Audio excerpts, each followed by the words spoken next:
Fidèles téléspectateurs de CAM10, bonjour et bienvenue à notre programme Tous ensemble à la suite de Jésus-Christ de Nazareth. Comme tous les dimanches, nous avons l'honneur d'avoir avec nous sur le plateau l'un des meilleurs exorcistes de la sous-région, le Père Landry Marie, qui à chaque fois choisit minutieusement un thème sur lequel il va nous enseigner afin de sortir le peuple de l'obscurantisme, comme il aime bien le dire. Bonjour mon Père. Bonjour Eunice Thiogo, merci une fois de plus pour cette invitation renouvelée sur ce plateau. Alors mon Père, les activités en communauté évoluent bien? Alors ces derniers temps en communauté, les activités évoluent dans de bonnes conditions. Évidemment, il y a beaucoup de personnes qui prennent rendez-vous, avec qui j'épilogue généralement soit le mercredi, soit le jeudi. Alors oui, les activités évoluent dans de bonnes conditions. Nous avons aussi pas mal de jeunes qui viennent à notre rencontre pour avoir des conseils, des orientations. Avec la grâce de Dieu, nous essayons de les orienter ou de les réorienter, je vais dire comme ça, avec la lumière de l'Évangile pour qu'ils puissent mener une vraie vie chrétienne et qu'au cours de leur jeunesse, ils évitent l'impudicité sous toutes ses formes. Voilà à peu près dans quel contexte les activités pastorales et cet apostolat d'exorcisme dans ce pays évoluent. Alors, je vais préciser aux téléspectateurs que cette émission sera différente des autres parce que déjà, le Père a pris le soin de nous enseigner sur des faits réels que nous vivons au quotidien. Donc, le thème ce dimanche porte sur les différentes ruses du diable. Et c'est la première partie, donc il va longuement nous enseigner dessus. Mais ce dimanche, nous commençons par la première partie. Et justement, pour nous enseigner sur ce thème-là, nous avons une œuvre particulière, celle de Paul Gomez Eunu, qui est bien sûr un ancien sorcier, qui s'exprime et qui explique en fait de quelle manière la sorcellerie est hyper présente dans notre société, mais elle change juste de forme et en fonction des zones géographiques et en fonction de la culture, mais elle est bel et bien présente au quotidien auprès de nous. Dans ce livre, il relate les faits auxquels il a lui-même participé. Comme je l'ai dit, c'est un ancien sorcier qui s'est converti au catholicisme. Donc, actuellement, il œuvre pour le Seigneur et il dénonce donc ce qu'il a eu à faire quand il a flirté avec les forces du mal. Donc, dans cet extrait de son livre, voilà, que nous allons parcourir aujourd'hui, il nous explique ce à quoi il a pris part comme rituel, ce qu'il faisait, comment il agissait. Mais maintenant, avant de nous étayer sur ce document, nous allons faire un petit tour à la régie. On se retrouve juste après pour les enseignements proprement dits.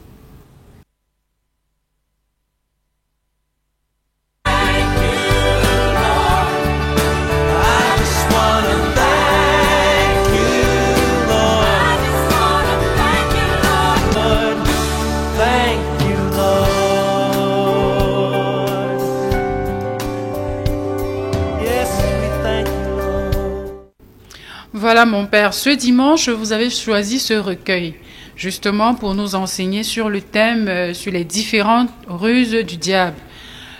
Pouvez-vous nous expliquer pourquoi le choix de cet ouvrage et pourquoi le choix de ce thème, spécialement ce dimanche?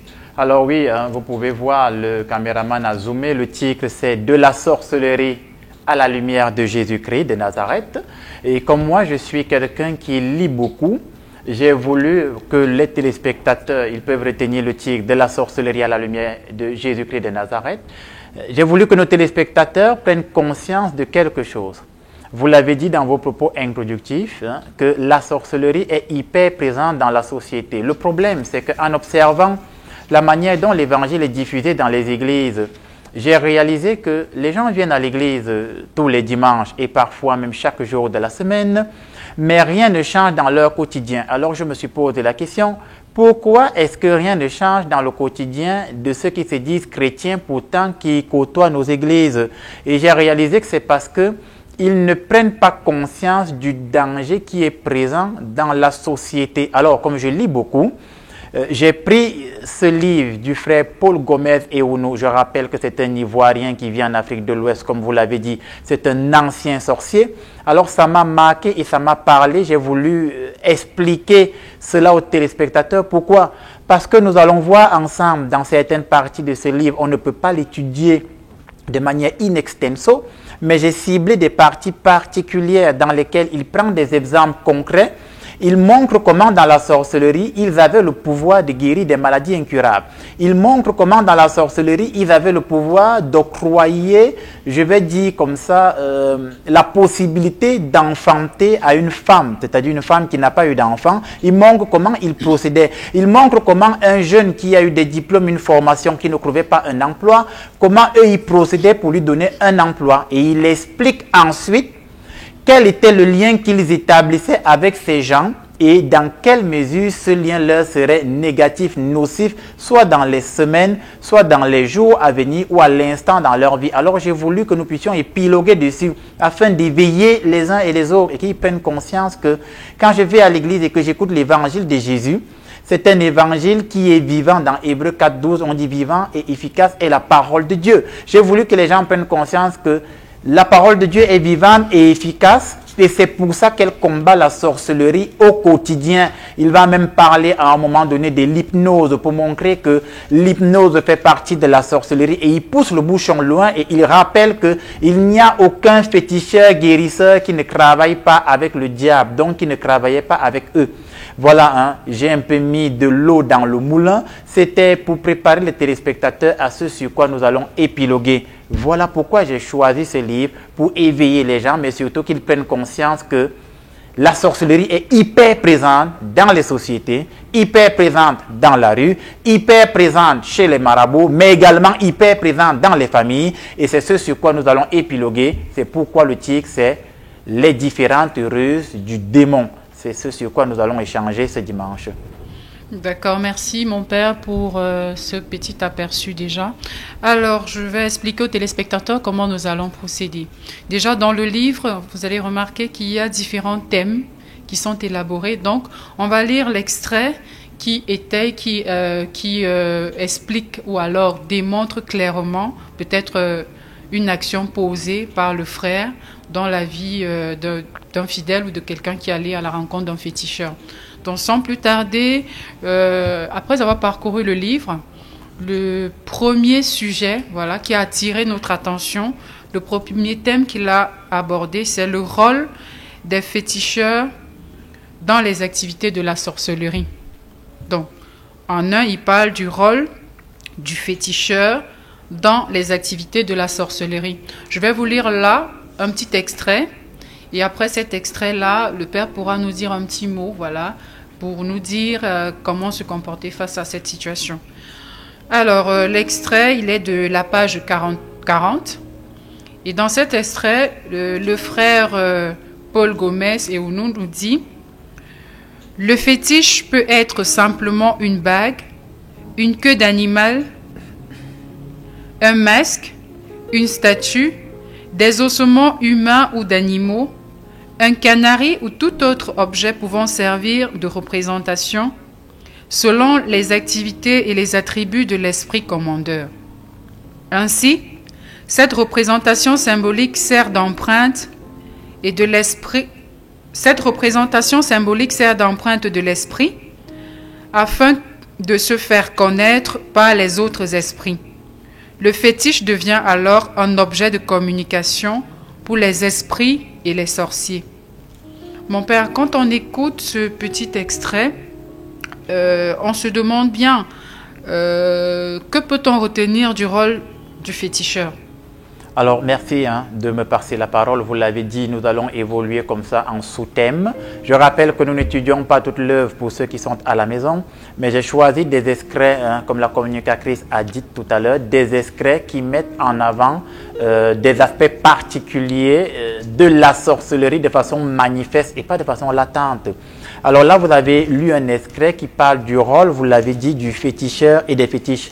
Déjà, le frère Paul là, il rappelle qu'il n'y a aucun féticheur, je l'ai dit il y a peu, il n'y a aucun féticheur qui ne travaille pas avec les forces ténébreuses. Et il rappelle en amont de son œuvre ou alors de son témoignage explicatif que lorsqu'un féticheur a affaire je vais dire à un chrétien, ou alors si vous voulez un être humain qui vient solliciter de l'aide, qu'est-ce que le féticheur fait? Le féticheur les contactait parce que lui, en tant que sorcier, il était à un niveau très élevé en grade de sorcellerie. Il était responsable d'une sous-région et de la coordination des entrepôts de la sorcellerie dans tout un continent en fait.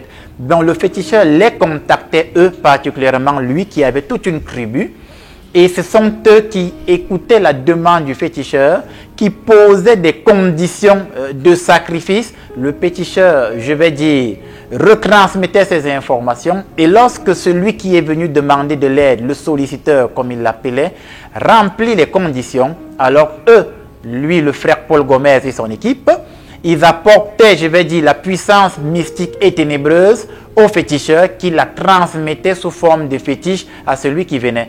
Donc, première chose, il n'y a aucun féticheur qui ne travaille pas avec le démon, le diable, le Satan. Que les choses soient claires. Et ceux qui m'écoutent à la maison, qui ont l'habitude de côtoyer les féticheurs, c'est l'occasion pour moi de vous éveiller et de vous dire, si vous aviez l'habitude de côtoyer des féticheurs, arrêtez à partir de ce moment, parce qu'en allant voir un féticheur, vous établissez volontairement un lien avec les forces obscures, avec le démon, le diable, le Satan.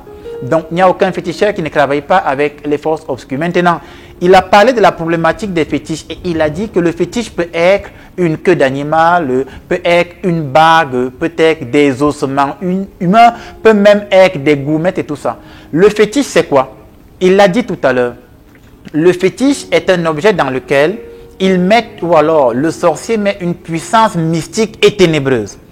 Et à partir de ce fétiche, ils peuvent localiser le solliciteur. Donc, si je vais voir un féticheur qui me donne une bague, qui me donne une gourmette, un féticheur qui me donne un objet, cet objet, lui, c'est de point de localisation et d'identification, de telle sorte que lorsque je ramène cet objet à la maison, les esprits qui sont liés à cet objet peuvent me localiser et agir à la fois dans ma vie spirituelle et à la fois dans ma vie réelle. Voilà le rôle des fétiches dans la vie. Et bon nombre de chrétiens qui viennent à l'église, force est de constater que beaucoup ont des fétiches dans leur maison.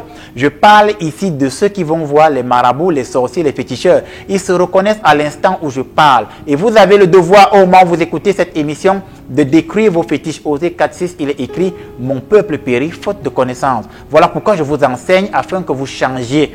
Et oui, voilà donc le rôle du fétiche dans la vie d'un être humain, de localiser, d'identifier et de communiquer avec le monde invisible et ténébreux. C'est le rôle du fétiche et c'est ce que le frère Paul Gomez explique dans son œuvre.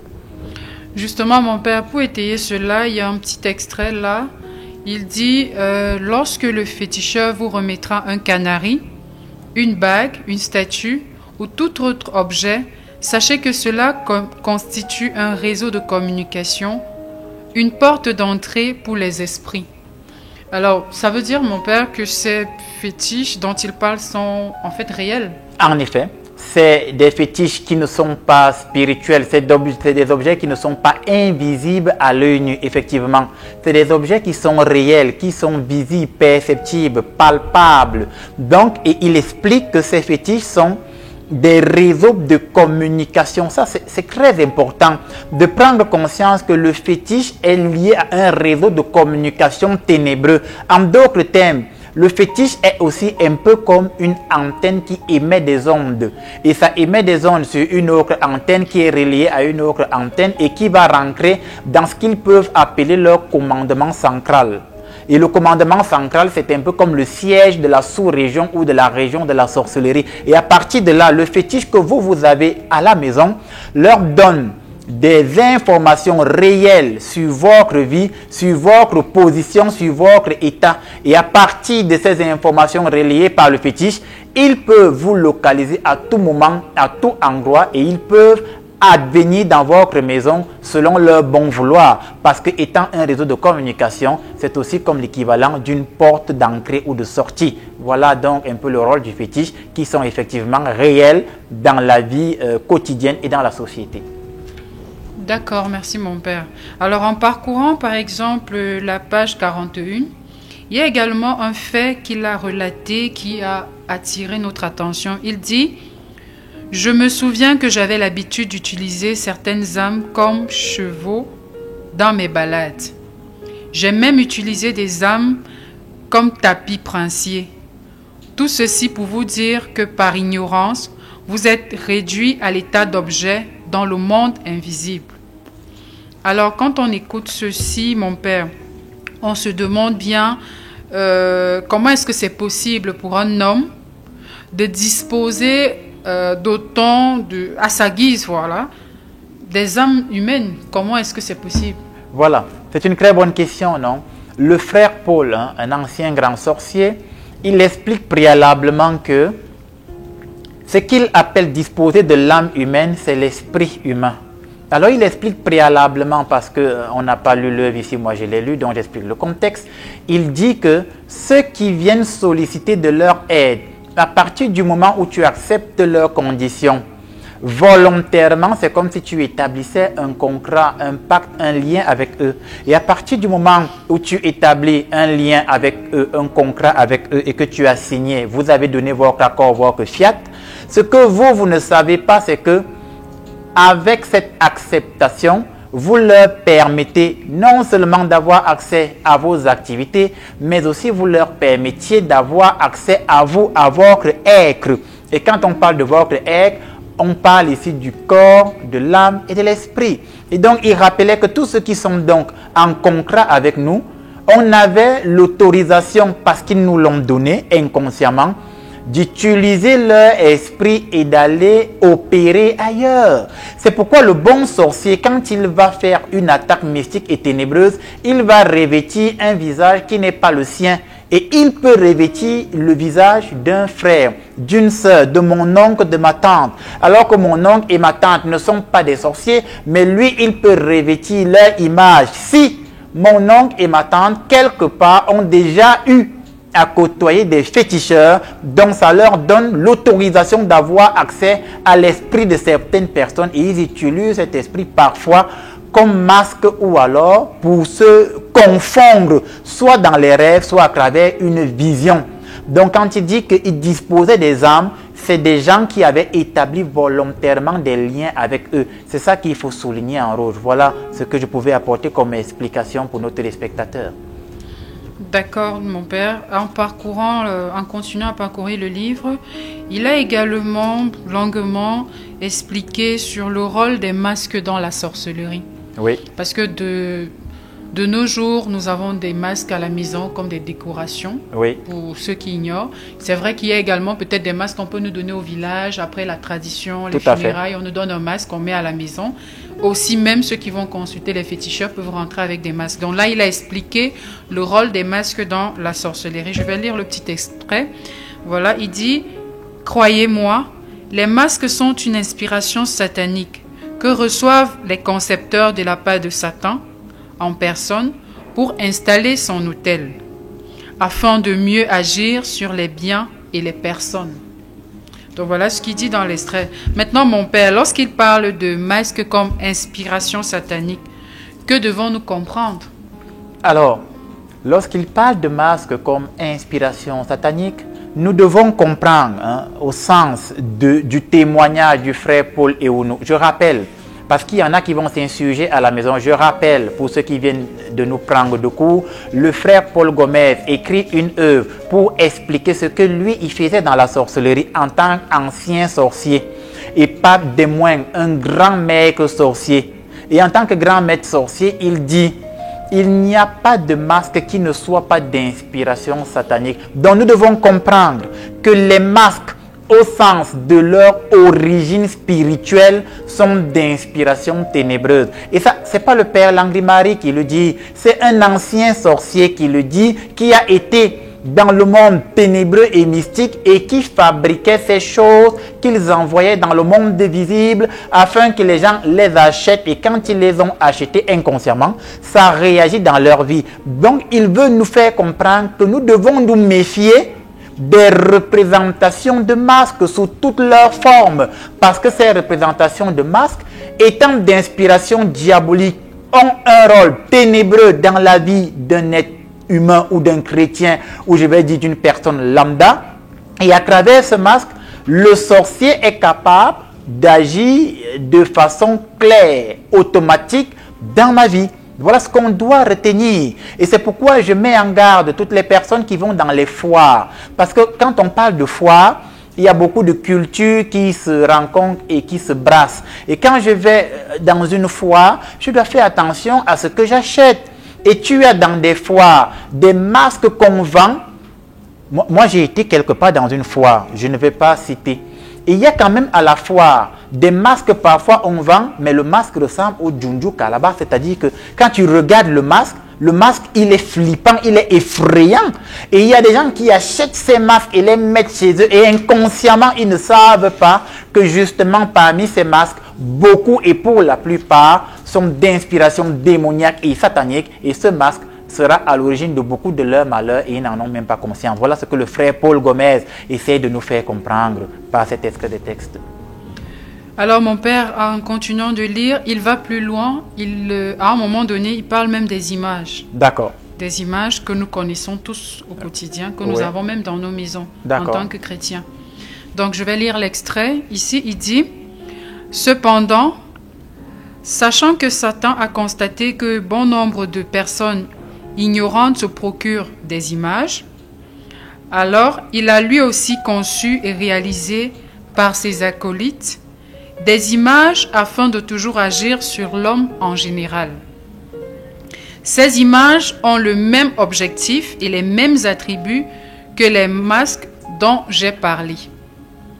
C'est pourquoi il est important d'acheter des images de saints dans les lieux reconnus et par la suite de les faire bénir par un prêtre. » Alors quand il le dit, comme je l'ai dit au tout début, avant de lire, nous avons des images, des représentations des saints à la maison. Oui. Mais ici, il est en train de nous faire comprendre que si je vais au marché acheter une représentation d'un saint que je mets chez moi, cette image peut être l'œuvre du diable en fait. Donc il utilise aussi les images des saints.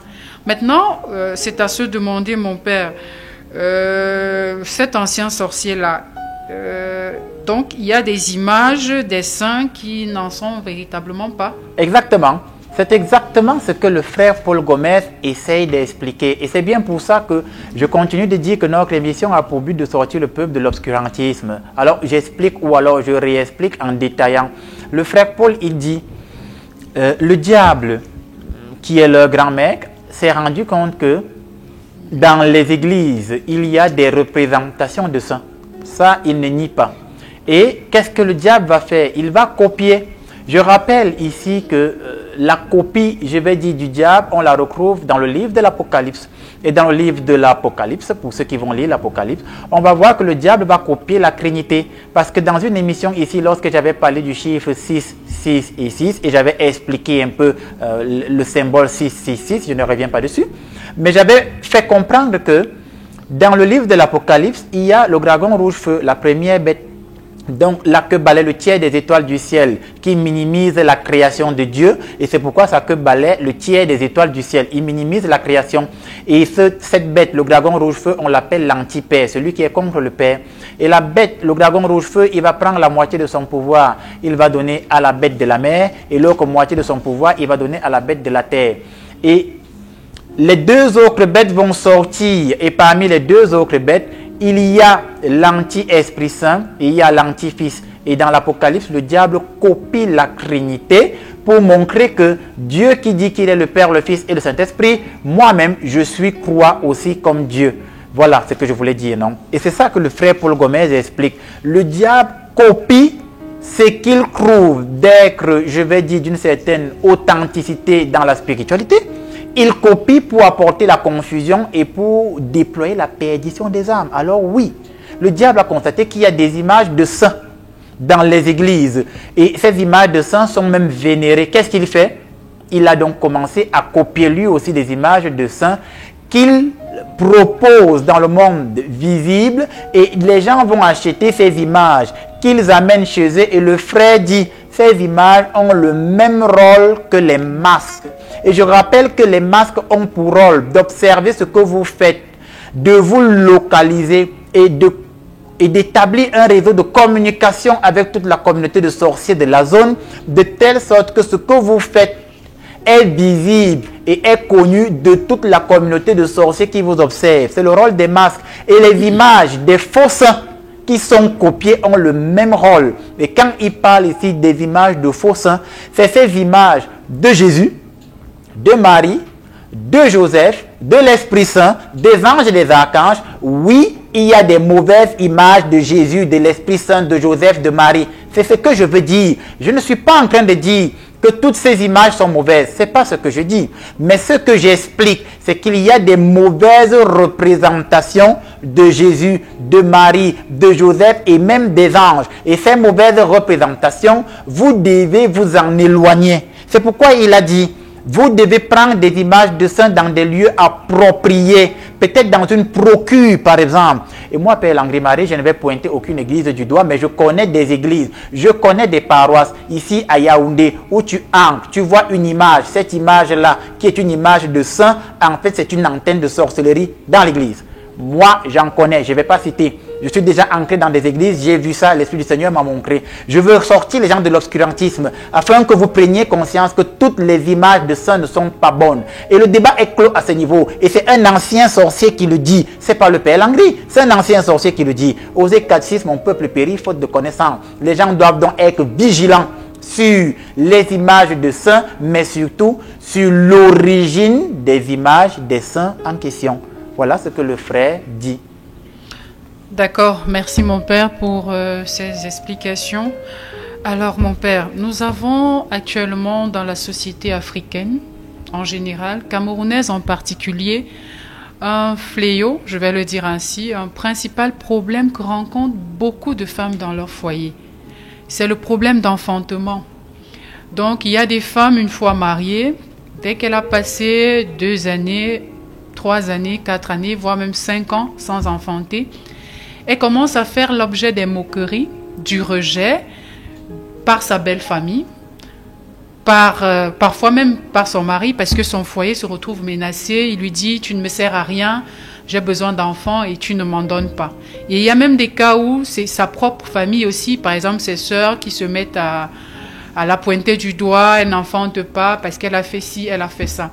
Mon père, dans cette situation, ces femmes sont généralement amenées à chercher à tout prix, on va le dire comme ça, à tout prix à avoir un enfant. Donc elle va se lancer à la quête d'un enfant, quels que soient les moyens qu'il faudra utiliser. Il me faut absolument un enfant. Et le frère a profité justement pour en parler ici, dans son ouvrage. Là, il a pris un thème, il a mis « à la recherche d'un enfant ». Donc il veut attirer l'attention des femmes qui sont en quête d'enfants, de faire très très attention. Je vais donc lire un extrait dans lequel il explique ce qui se passe quand une femme en quête d'enfant va chez un féticheur. Donc dans l'extrait, il dit le diable travaillant par l'intermédiaire des féticheurs, des devins et autres personnes pratiquant les sciences occultes peut vous donner un enfant. Cela dépend du volume et de la forme du sacrifice consenti ou fourni pour la circonstance. Donc, mon père, quand il le dit, ça veut dire que le diable, nous savons que seul le Christ peut donner la vie. Mais ici, il dit que le diable peut le faire. Comment est-ce que c'est possible? Voilà. Vous avez abordé un thème assez important qui a marqué mon esprit quand je parcourais cette œuvre témoignage et explicative. Oui, le diable peut vous donner un enfant. Et c'est le frère Paul Gomez qui le dit. Et nous allons voir dans la suite, quand vous allez lire encore, qu'il va démontrer par des cas pratiques et palpables ce sur quoi il est en train d'étayer. Alors, vous l'avez dit, nous pensons et nous savons que Dieu peut donner la vie, c'est clair. Donc, le diable peut-il donner la vie? Vu que le diable copie, je vais prendre un exemple concret dans la vie de tous les jours. Voilà. Aujourd'hui, la science a tellement évolué qu'on est parti dans un délit sur lequel les scientifiques arrivent à cloner l'être humain. Et ils sont juste au niveau où ils n'arrivent pas à lui insuffler une âme, c'est-à-dire le souffle de vie, mais ils arrivent à cloner l'être humain. Il en est de même. Le démon, le diable, Satan, il photocopie ce que Dieu fait. Donc, Dieu donne la vie. Et dans cette vie, Dieu insuffle une âme humaine que lui seul peut donner. Et l'âme humaine, c'est la partie la plus représentative de Dieu. C'est Augustin qui en parle dans son œuvre « Les vestiges de la Trinité de Vestiga Trinitatis » pour dire que dans l'être humain, on retrouve l'esprit qui rappelle, je vais dire comme ça, l'intelligence de Dieu. Voilà. Le diable, lui aussi, peut insuffler un souffle de vie démoniaque. Ce ne sera pas une âme, mais ce sera une animation de vie. C'est un peu comme si le diable, en copiant l'âme, va produire une animation de vie. Ce n'est pas une âme, mais c'est quelque chose qui vit et qui existe dans une enveloppe corporelle. Et quelquefois, ça peut être un esprit démoniaque, un démon, qui vit dans une enveloppe corporelle parce qu'il aura un rôle diabolique. Et à ce moment, oui, vous pouvez enfanter sous l'action du démon, du diable, du Satan. Mais cet enfant qui va naître sera animé d'une entité éveillée qui n'est pas une âme, mais qui à l'œil humain ne se voit pas, ne se perçoit pas, ne se conçoit pas. Vous voyez un corps humain animé qui parle, qui rit. Ce n'est pas une âme, mais c'est une entité dans cette enveloppe charnelle. C'est pourquoi je rappelle que nous voulons sortir le peuple de l'obscurantisme. Voilà ce que le frère essaye d'expliquer. Alors justement, quand ces dames vont à la rencontre des féticheurs, le féticheur a pour mission déjà de la mettre en confiance. Oui. C'est pour ça qu'en continuant la lecture, il dit « La femme était étonnée de voir le guérisseur, était étonnée de voir que le guérisseur connaissait tous les membres de sa famille et même les personnes résidant dans son village. Elle se doutait moins que cela n'était qu'une machination brillamment orchestrée. Émerveillée par ces propos comparables à ceux d'un visionnaire, la pauvre femme accepta les remèdes et les rituels à suivre. Cette femme qui travaillait comme secrétaire à la poste de Bundiali, mais elle était originaire de Dain. Le guérisseur lui remit le remède qu'elle devait utiliser comme lavement et 2 gourmettes blanches en argent. Puis il la mena dans une forêt sacrée et sous un arbre, elle fit sa promesse. Ensuite, elle offrit un bélier en sacrifice. Donc, mon père, ici, il nous explique comment est-ce qu'il procède généralement quand une femme va volontairement à la recherche d'un enfant chez un féticheur. Ouais. Maintenant, c'est à se demander toutes ces informations que le féticheur a sur la femme, sur son village, sur sa famille, qui ont permis de captiver l'attention de la femme. Comment il fait pour les avoir? Alors, comment ils font pour les avoir, hein? Le frère Paul, dans son livre, il dit que dans la sorcellerie, il n'y a pas d'opposé. Il y a juste des incompréhensions. Il dit dans la sorcellerie, il n'y a pas d'ennemis. Il y a juste des incompréhensions. Parce que lorsque 2 clans sont en affrontement, il suffit que dans le monde invisible, ils se retrouvent. Ils vont s'entendre et ils vont cheminer ensemble. Ça, c'est très important. Donc, comment ils font pour avoir des informations? Évidemment, il y a un réseau de communication. Il l'a dit, au travers des masques, au travers des fétiches, au travers des talismans. Ces masques, ces fétiches, ces talismans qui sont des émetteurs-récepteurs qui observent et leur envoie des informations sur la vie des gens au quotidien. Et donc, cette femme est allée voir un féticheur. Et il a dit qu'elle a été émerveillée de voir que le féticheur lui a donné tous les noms des membres de sa famille. Il lui a relaté ce que les uns et les autres font, même ceux qui étaient au village. Elle a été émerveillée parce que le féticheur était comme un visionnaire. Voyez, parce que les gens sont attirés par le sensationnel, l'extraordinaire, ils se laissent donc séduire. L'occasion pour moi de rappeler aux gens que ce n'est pas parce que quelqu'un te dit ce que tu as fait, ce que ton père a fait, ce que tu as vécu, ce n'est pas parce que quelqu'un te dit ça qu'il vient de Dieu. Et je rappelle qu'il y a des hommes qui se disent de Dieu, qu'ils le font. Tu as des gens, ils se mettent devant les gens, ou alors tu vois, on va dire des pseudo-hommes de Dieu qui se mettent devant le peuple, et ils commencent à te relater ce que tu as fait, comment tu as failli mourir, comment tu as... Cela n'est pas un signe qu'il vient de Dieu. Ça peut venir de Dieu ou pas du tout. Et le frère Paul montre que même le féticheur le fait. Il faut le discernement justement pour savoir que celui qui me fait la vision, cette vision vient de Dieu ou pas. Voilà toute la problématique. Et lui, il montre que même le féticheur le fait. Donc, être un pasteur ou un prêtre qui fait de la vision ne signifie pas automatiquement que vous êtes animé de l'Esprit Saint. Parce que vous pouvez être un prêtre féticheur. Vous pouvez être un pasteur féticheur, comme vous pouvez être un féticheur dans le sens le plus propre du terme. Voilà comment ils ont des informations sur la femme en question. D'accord, merci mon père. Justement, en continuant la lecture, il y a une étape où il dit que la femme est effectivement tombée enceinte, qu'elle a accouché et les promesses qu'elle a eu à faire dans la forêt sacrée consistaient à sacrifier un bélier après son accouchement. Maintenant, quelque part, il précise que la femme ne savait pas que l'enfant qu'elle aura a une mission diabolique à accomplir dans la vie réelle. Oui. Mon père, c'est quoi cette mission diabolique-là? Oui, parce que lorsque le diable vous donne un enfant, cet enfant aura effectivement une mission diabolique, puisque l'enfant qui va naître, étant animé par une entité démoniaque ou ténébreuse, il va venir sous forme humaine, mais il ne va faire que vous détruire ou alors vous pourrir la vie. C'est quoi cette mission diabolique? Il y a des femmes, une fois qu'elle a donc accouché sous l'action d'un féticheur, qu'est-ce que l'enfant va faire? Force est de constater qu'il grandit normalement et puis à un moment donné, votre enfant devient subitement stupide à l'école.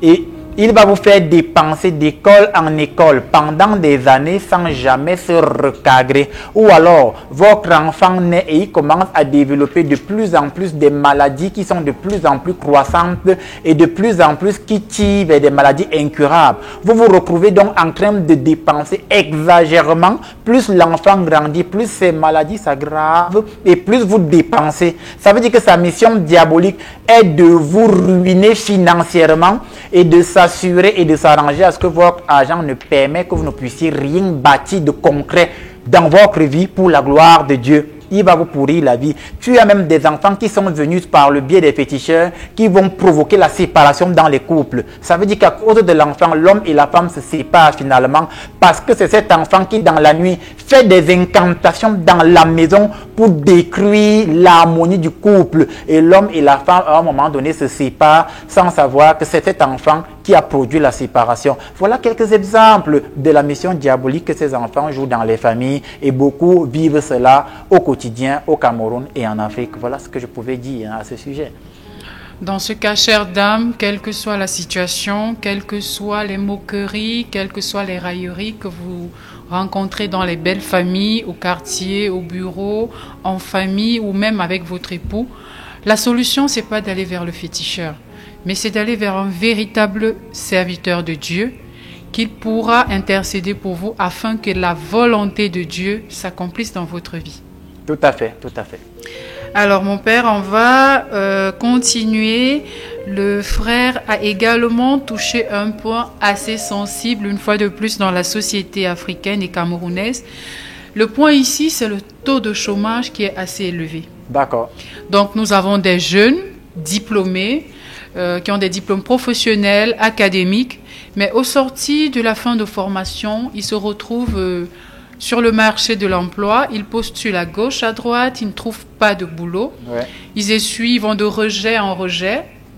Voilà, parfois même, il y a une phrase récurrente, manque d'expérience professionnelle. Mais c'est à se demander qui va me donner l'expérience professionnelle puisque je viens à peine de terminer ma formation. Tout à fait. Alors, ces jeunes hommes et femmes se retrouvent donc face à des situations où leurs amis, leurs camarades, peut-être qui sont bien placés dans la société, vont leur demander d'aller faire un tour au village, se laver parce que peut-être ils sont victimes d'une malédiction, victimes d'une poisse quelconque. Donc, qu'est-ce qu'ils vont faire? C'est qu'ils vont se retrouver vers des féticheurs. Et là, le frère a insisté aussi dessus parce qu'il a élaboré une recherche, un travail sur la quête de travail qui est vraiment un problème clé dans la société actuelle. Dans ses propos, il dit... le procédé reste toujours le même. Attirer et ensuite lier la personne. Je prendrai comme exemple ce jeune homme qui, après un cycle universitaire, sanctionné d'une licence en anglais, ne trouvait pas de travail. Sur conseil d'un membre de sa famille, il est allé dans la région de Gagnoa, où résident les adeptes d'un sorcier assez réputé, même international. Comme toujours, il faut amener le solliciteur à croire à l'efficacité de la puissance du devin, afin de mieux le lier.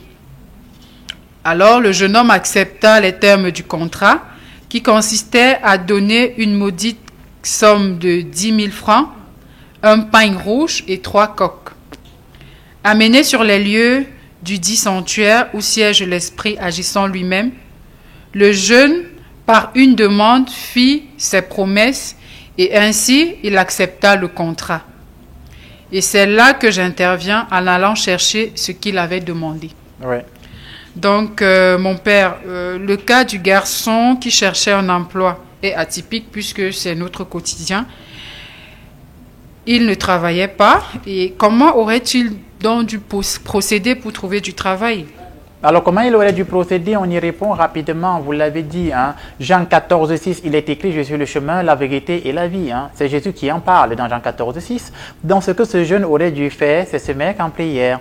Maintenant, je vous le concède. Hein. L'apôtre Jacques dit « Vous priez, vous ne recevez pas parce que vos prières sont mauvaises. Vous demandez des choses pour vous glorifier, vous, et pas pour la gloire de Dieu. » Donc, prier est une chose, savoir prier est autre chose. Savoir poser ses demandes à Dieu, c'est encore mieux que de poser des demandes de façon triviale et ainsi de suite. Donc, ce jeune homme aurait dû se mettre en prière, aurait dû donner sa vie à Jésus-Christ de Nazareth et accepter la souffrance à la suite de Jésus-Christ de Nazareth. Parce que je rappelle que le thème de la semaine dernière s'intitulait « Être familier de la croix ». Et être familier de la croix implique qu'il y a une souffrance dans ma vie. Et donc, si je cherche un emploi et que je ne trouve pas un emploi alors que je suis formé et compétent, quelque part, ça peut être le prolongement de la passion du Christ dans ma vie. Mais si je vais dans une église où on me dit que le fait que je n'ai pas un emploi, c'est parce que forcément tout le monde me veut du mal. Et on m'explique que forcément, à partir du moment où je serai avec Jésus, je vais trouver le meilleur emploi de la terre. Et on me démontre que être avec Jésus, c'est que Jésus va annuler ma souffrance. Ce qu'on appelle le messianisme temporel. Très mauvais enseignement.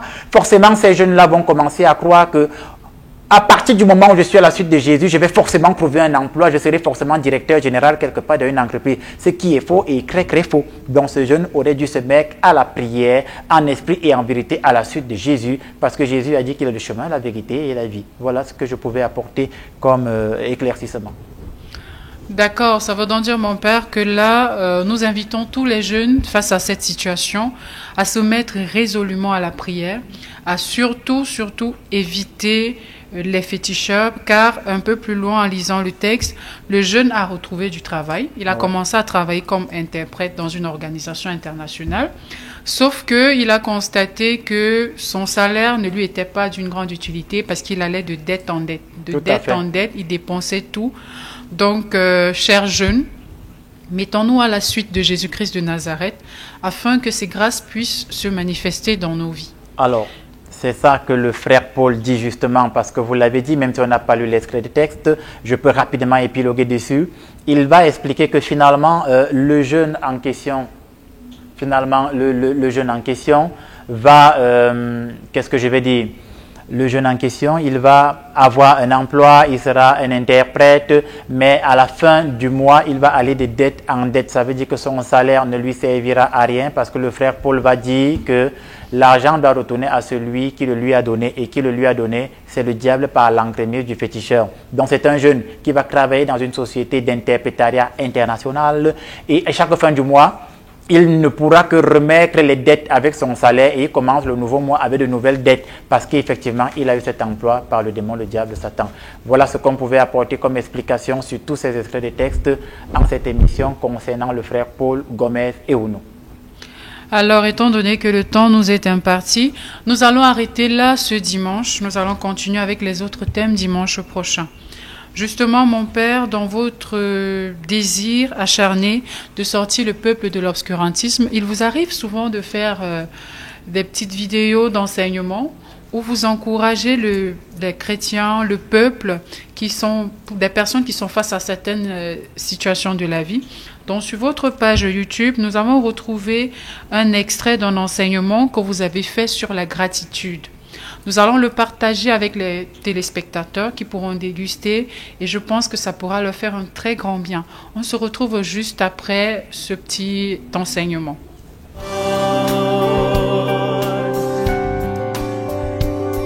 Yes, we thank you, Lord.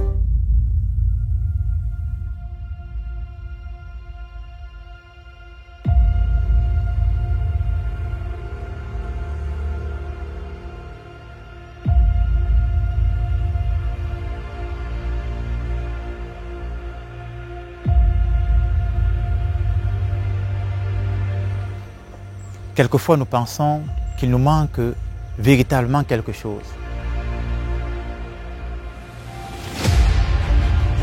Lorsque nous observons juste à côté de nous, nous constatons qu'il y a des personnes qui semblent avoir une vie meilleure que la nôtre.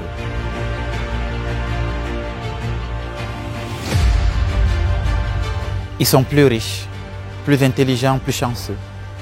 Ils ont moins de soucis que moi. Toute leur vie est plus simple et plus facile que la mienne. Moi, je n'ai pas d'argent, pas la femme ou le mari que je voudrais, pas de reconnaissance dans la société. Ma famille ne m'a pas soutenu. Et aujourd'hui encore, ils ne m'aident pas. Les amis ne m'aident pas. Je suis seul. Oublié de tous, pas considéré, je ne suis rien. J'imagine que cela t'est déjà arrivé aussi. Tu souffres de ce que tu n'as pas, de ce que tu as perdu, des séparations, des échecs, des regrets. Tu te dis, ma vie serait mieux si elle était différente.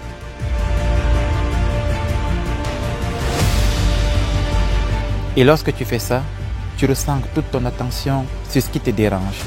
Tu crois que la vie est dure, mais lorsque tu fais cela, tu oublies qu'il y a un Dieu, qu'il t'a donné un corps, il t'a donné des personnes à aimer, et il te nourrit, te protège chaque jour de sa providence divine. Alors oui, il y en a peut-être qui sont meilleurs que moi. Oui, peut-être je pourrais avoir plus, mais ouvrons les yeux. Il n'y a pas si longtemps, de grands rois auraient payé des fortunes pour avoir accès à ce qui nous paraît banal, rien que pour avoir accès à Internet par exemple. Soyons attentifs à la beauté de la nature, aux réalisations accomplies par l'homme, aux prouesses scientifiques et technologiques. Je ne sais pas de te convaincre d'être heureux, mais je voudrais que tu prennes conscience de ce que tu as déjà dans les moments où tu l'oublies. Si je te parle de cela, c'est parce que de grandes études très sérieuses sont arrivées à la conclusion que savoir dire merci et se contenter du peu que nous avons est un des moyens les plus sûrs pour parvenir à notre bien-être. Tu vas certainement constater qu'au cours de notre existence, c'est quand on perd quelque chose qu'on réalise sa valeur.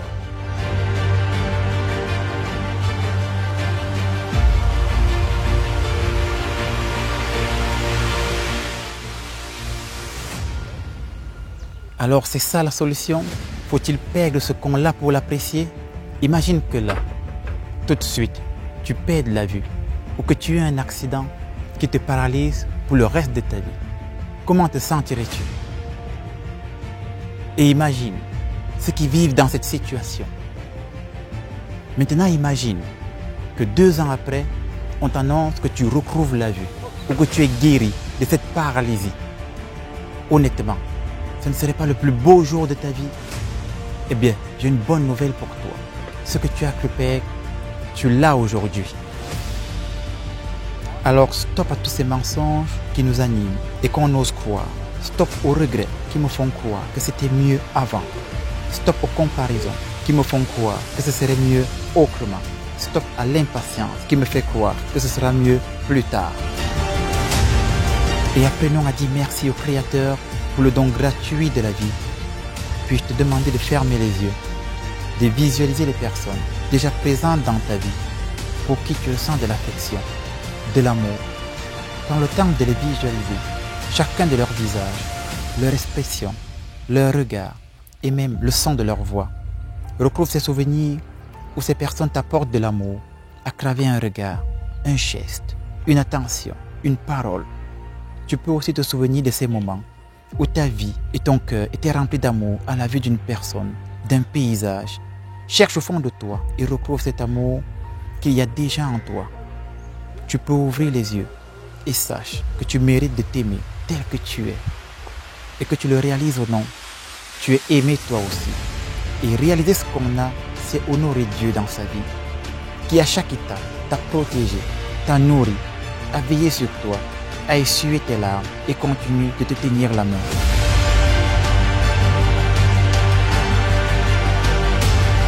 Alors chasse loin de toi cette idée comme quoi tu n'as pas de chance, tu n'es pas béni. Si tu as de la chance, si tu es béni, gratitude à mes parents de m'avoir donné la vie. Gratitude à mes amis, à ma famille d'être présents. Gratitude à mes yeux qui me permettent de voir tant de splendeur, à mes oreilles qui me permettent d'écouter tant de mélodies. Gratitude à mes pieds qui me soutiennent, me permettent de courir, de danser. Gratitude à toutes ces personnes qui m'ont toujours aidé et sont présentes pour moi.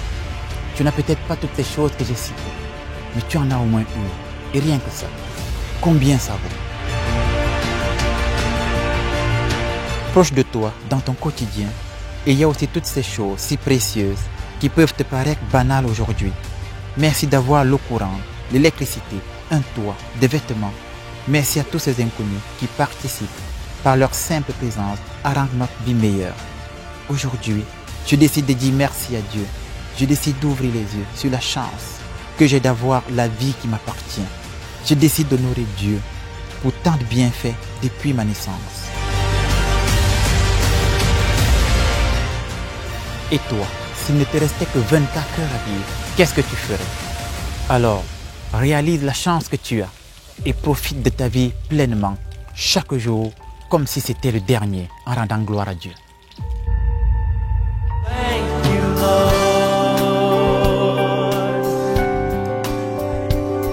Yes, we thank you, Lord. Voilà, nous sommes de retour sur le plateau. Je rappelle à nos fidèles téléspectateurs que ces enseignements sont déjà disponibles sur la page YouTube du Père Landry Marie, tout comme toutes les émissions qui sont déjà passées sur cette chaîne CAM10.